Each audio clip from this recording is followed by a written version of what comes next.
与塔瓦纳达成共识之后，叶晨没有把这件事情第一时间告诉老婆萧初然，他打算等塔瓦纳到了金陵之后，直接给老婆一个惊喜。至于洪武，他也准备卖个关子。于是他打电话问洪武：“洪武，明天下午你的天香府有客人吗？”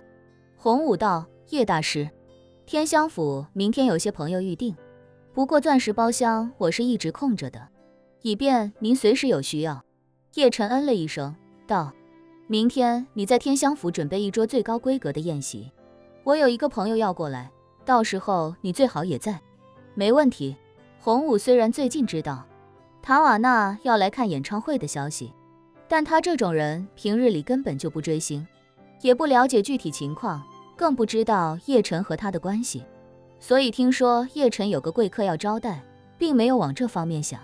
当天晚上，叶晨又告诉萧初然说：“老婆，明天下午你没什么安排吧？咱们一起吃个饭。”没什么安排。萧初然道：“怎么忽然要出去吃饭了？”叶晨道：“就当咱俩出去过个二人世界呗。”行。萧初然答应下来，问：“去哪？”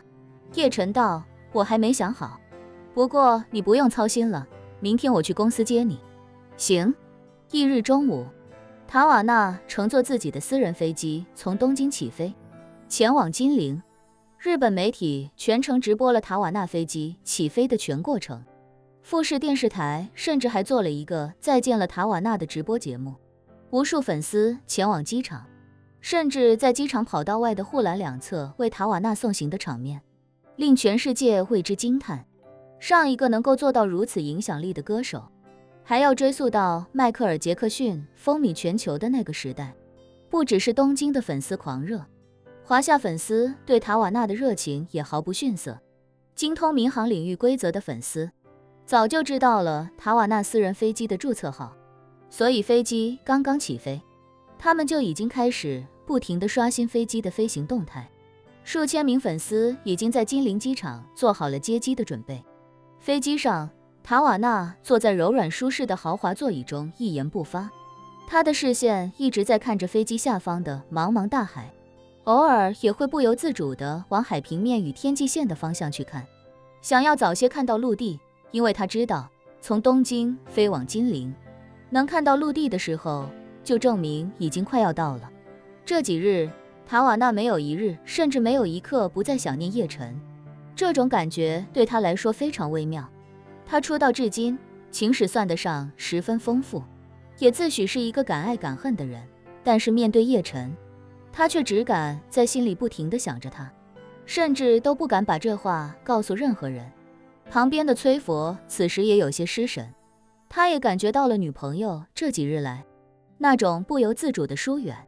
一开始他还觉得可能是因为两人之前曾经吵过一次，女朋友的心里对自己还有不满，但是这几天他发现好像又不太像那么回事，感觉女朋友好像并非生气，而是一种心不在焉的样子。就比如现在他一个人坐在那里一动不动地看着窗外，这种情况在他这个活泼爱动的开朗女人身上是从来没有过的。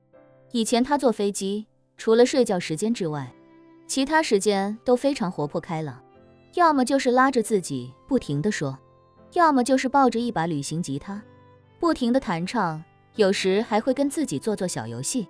但是像今天这样又不睡觉又不说话的还是第一次。他心里不免疑惑，暗想到底是什么让塔瓦纳的变化这么大呢？是之前吵架的原因，还是那次危机的缘故？那场危机得益于叶先生的帮助，已经完全解决了，后面也再没有出现过针对塔瓦纳的暗花。塔瓦纳为什么还会一直受其影响？一念至此，他脑海中忽然闪过一个可怕的念头，难道他爱上了叶先生？可是不应该啊，叶先生明明已经结婚了，又难道正是因为叶先生已经结婚，他受爱而不得的影响，所以才这么沮丧？这倒是很有可能。联想到这几日女朋友跟自己的疏远，崔佛心里也很是失落。他深爱塔瓦纳，爱到可以包容她的大小姐脾气，包容他那幼稚的世界观以及混乱的过往。可是他无法包容塔瓦纳的心里装的是别的男人，而且对方还是一个救过自己性命，让自己感觉拍马都追不上的男人。想到这里，他忽然开口：“黑宝贝。”正在失神状态中的塔瓦纳并没有听见他的这声呼唤。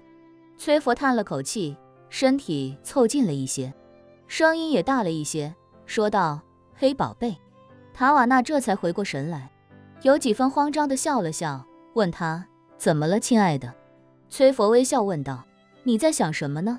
这么失神，好像很投入的样子。”塔瓦纳不自然地理了理自己的头发，笑着说道：“想接下来的演出，一共20场演出，也确实是一个很大的工作量。”崔佛知道他没有跟自己说实话，但是也没有拆穿，而是宽慰道：“我知道经过之前那些事情之后，你肯定非常疲累，也很想回去好好休息休息。